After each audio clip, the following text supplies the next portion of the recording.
টানা দ্বিতীয় রাতের মতো ইরানের বিভিন্ন সামরিক স্থাপনায় হামলা চালিয়েছে যুক্তরাষ্ট্র। ওয়াশিংটনের দাবি, হরমুজ প্রণালীর কাছে একটি বাণিজ্যিক তেলবাহী জাহাজে হামলার জবাবে এই সামরিক অভিযান পরিচালনা করা হয়।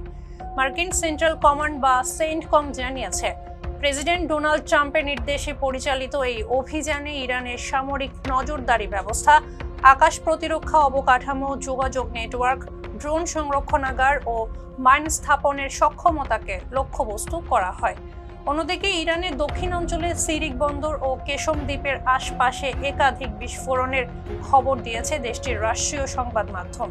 এরই মাঝে সামাজিক যোগাযোগ মাধ্যমে কঠোর বার্তা দিয়েছেন প্রেসিডেন্ট ট্রাম্প। তিনি বলেন, ইরান যদি সংঘাত বন্ধে প্রত্যাশিত পদক্ষেপ না নেয় তবে যুক্তরাষ্ট্র আরও বড় সামরিক অভিযান চালাতে প্রস্তুত।